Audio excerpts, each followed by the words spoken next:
नमस्कार मित्रांनो, मी तुमची आरजे साई। आज आपण आलेलो आहे या अशा सुंदरशा निसर्गात गोया ट्रॅकला। तुम्ही बघू शकता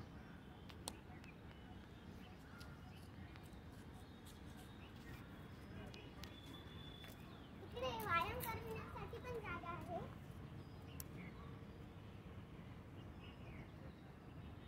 व्यायामासाठी पण थोड्याशा जागा इथे दिलेल्या आहेत। तर इथे आपण रनिंग पण करू शकतो, आपण योगासन पण इथे करू शकतो। इकडे असे सुंदरसे झाडं आहेत, पक्ष्यांचा आवाज आहे, प्रसन्न वातावरण आहे।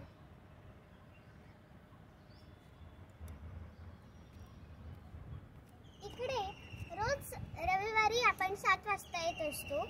तर मी तुम्हाला असे वेगवेगळे स्पॉट